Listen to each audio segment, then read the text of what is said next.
This video provides a general overview of the Vocom II Configurator app.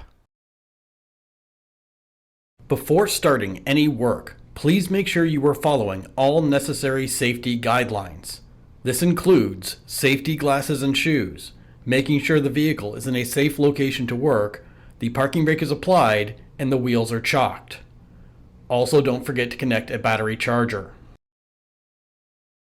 Please note that due to a security update included with the upcoming Vocom 4.4 driver release, TechTool must be manually configured to use either the Vocom Mini or the Vocom Tough. This is scheduled to be corrected in a future TechTool release. To change which device TechTool uses, open the Vocom Configurator app menu and select Mapping. With the 4.4 update, device ID slot 3 is the only one that currently works with TechTool. When you want to use a Vocom Mini, expand ID 3's device menu, select Mini, then select Save. When you want to return to using a Vocom Tough, open ID 3's device menu again, select Tough, then select Save. The Vocom Configurator app is located in the Vocom II folder of the Start menu.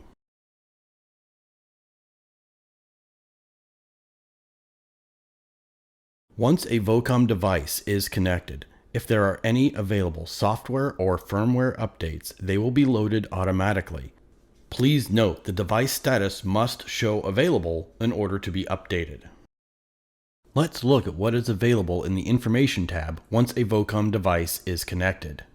We have the device name, the serial number, the variant, in this case a Vocom II Tough, which PC it's paired to.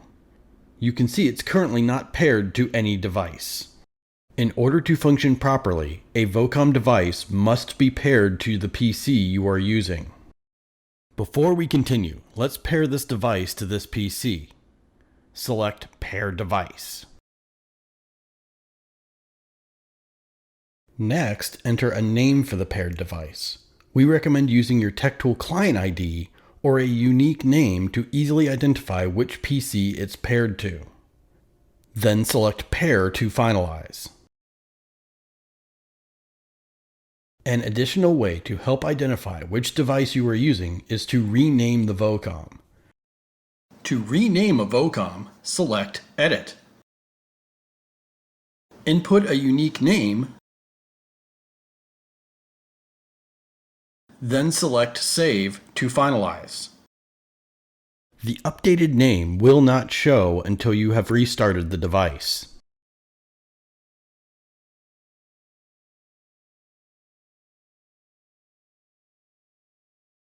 Now that we've paired the device, let's continue. Here we can see the status of the device. If the status shows in use, TechTool or another program is using the device. Please note that when a device is in use, you will not be able to modify its settings, like configuring it for wireless communication or installing updates. Under Connection, we have the information on how the Vocom is connected to the PC. In this case, by USB. When connected wirelessly, the information is a little different. It shows the IP and MAC address used to connect the device, the wireless network the device is using, the signal strength of the wireless network, and the wireless network security type.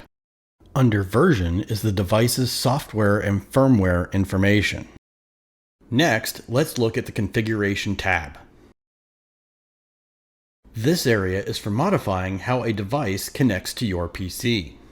The USB setting configures the device to only communicate via the USB cable. Access Point configures the device to communicate directly with the PC without an internet connection, which is great for test drives.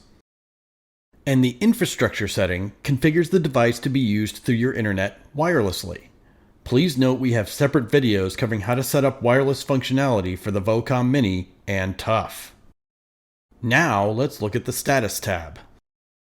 This section shows if the software and firmware of the device are up to date and if there are any stored error codes. When error codes are stored in a device, you will see a red light on like this on the Vocom Tough and Mini. Let's review some of the more common error codes.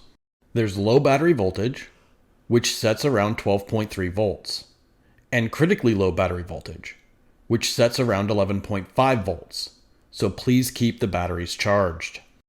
Next, IEEE 802.1x, Authentication Failed. This indicates the Vocom's wireless connection has an issue. Please contact your local IT department or dealer systems administrator if you cannot correct this yourself. And USB unplugged while diagnostic session active. This indicates the Vocom was unplugged from the PC while it was in use. None of these codes indicate a failure of the Vocom device, and if you want to turn the red light off, select Clear List and the codes will be removed.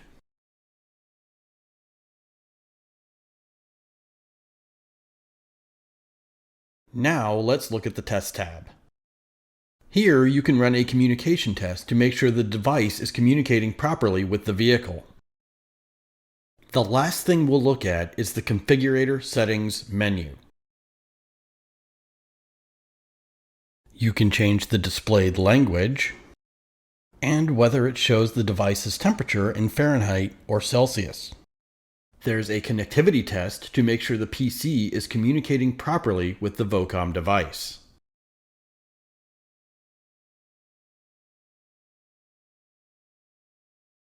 In Advanced Settings, you can manually update the firmware of a device. You can perform a factory reset of the device, which clears all saved settings, including the paired PC. Please note that you can also manually perform a factory reset of a device while the device is connected to a power source. Hold the reset button down for about 5 seconds. The indicator lights will flash, then disconnect the device from all power sources to complete the reset. Finally, in Advanced Settings, you can also change the device's logging level.